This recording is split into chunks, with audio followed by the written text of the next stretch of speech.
In our life, we seek perfection on every level. When you look at someone and you think about, let's say they went to school and they were the valedictorian of their class, or they were um, someone who was magna cum laude, or they had a 4.0 average all through school, and they were just a star athlete. They were a letterman in all the sports. They were the prom king or the prom queen, and they just always maintained a good body and great grades, and people looked at them and they were just so revered and admired. And it's just wonderful how they, just were able to get through life. They were a genius. Their IQ was up in the 150s, and they could sing and they could dance and they could write poetry. They were just perfect. I mean, oh my goodness me. Now, if you look into the Bible and we read about Jesus, and they said that he was perfect and he didn't sin, did it ever say what he looked like? Okay, they say that he was so handsome that you just couldn't, take your eyes off him, or that when he was in school he just did so great, straight A's, and he was just a perfect child. He never, made his parents upset. That he played sports, he was just the best one. Everything he did was just perfect. I mean, the man could walk into a room and people just admired him, and just this guy just, wow, this is a wonderful person. Well, you're gonna find these things don't exist in the Bible. You're gonna see that the Bible says Jesus had no particular appearance that we would be attracted to him. That he often did things that made his parents take pause, like when he was kind of warmed up one day and he went to the temple and he told his mother, "I got to be about my father's business." And he was always put upon by the people in the city.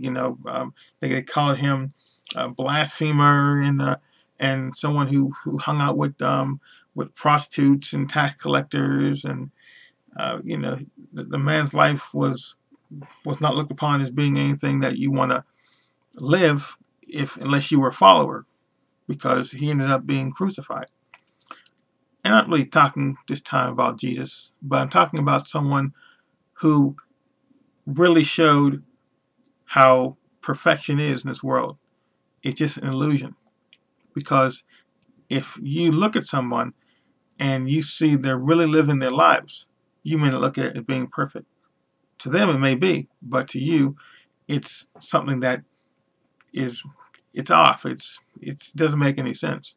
So we in our society, we dredge up things that we think are perfect. So a perfect person is someone who doesn't make mistakes, who doesn't get bad grades, who doesn't look unbecoming physically, who just knows how to attract the opposite sex, knows how to solve any problem.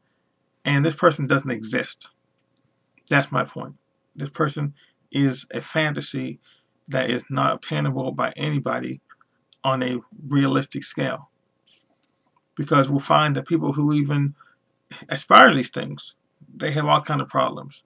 Someone who is considered physically attractive, you find that they're doing things to their body, either taking illegal drugs, or they're doing things, let's say eating certain foods, or they're throwing the food up, or they're not eating at all, or they're taking certain supplements that's going to hurt their bodies, or as they get older, they get surgeries, or they got so much psychosis from trying to be perfect that they're always spending time talking to analysts and psychologists and psychiatrists, because they're really screwed up in their mind. And you see them when they get older, they're just a mess. You see them when they get into reality of life, and the spotlight is gone, that they're taking drugs and they're committing suicide, and they're just living in trailers, because for some reason we were sold a bill of rights, a bill of goods that wasn't real. It wasn't reality. Someone told us that we had to be perfect. In order for us to live a life that was worthy of just saying you were good, with being alive. You had to be perfect. You had to look a certain way, act a certain way. When you walk into a particular thing, you had to do it perfectly. There was no room for error. You had to be 100% perfect. And we look for that. We look for people who look like Brad Pitt or Abercrombie and Fitch model or Victoria's Secret model or whatever the case is. We look for someone who has this particular thing about them that is fantastical, and realize that it doesn't exist. There was something else on the internet the other day. It was a woman who was laying out on the floor, and they were taking a composite of her body, and they were basically changing it. They were making her neck longer, her waist smaller, her breast bigger, her buttocks bigger, changing her facial features, her skin color, everything, because it showed that you can take someone who's ordinary and make them look like this perfect thing, but it doesn't exist, and it's not that important. So why do we do it? Why do we spend so much time trying to be perfect when in fact we already are? You, I, we all are already perfect. We're perfect human beings. What does that mean? A perfect human being is someone who does what human beings do. We make mistakes. We falter. We have good days. We have bad days. Sometimes we're healthy. Sometimes we're sick.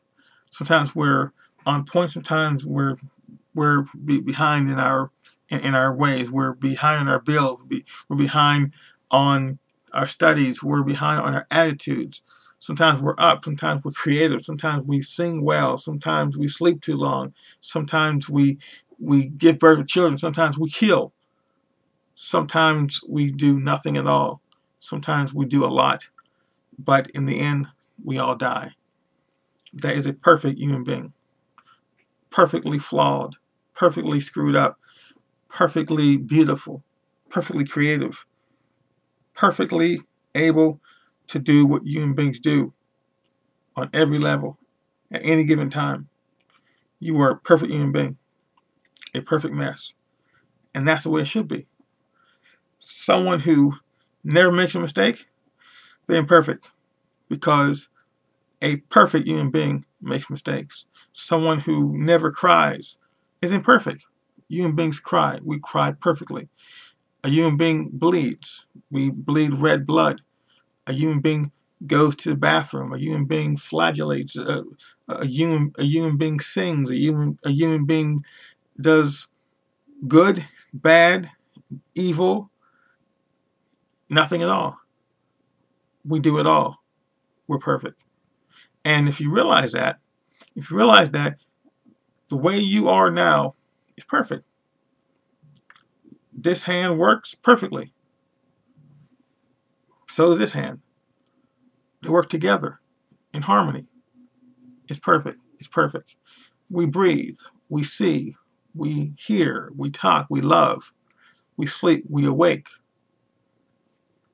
We build. We destroy. We give life and we take life. We're up and we're down. We're perfect. Now, it doesn't mean that anything you do is functional, but there is still a perfection in what you do. Think about it.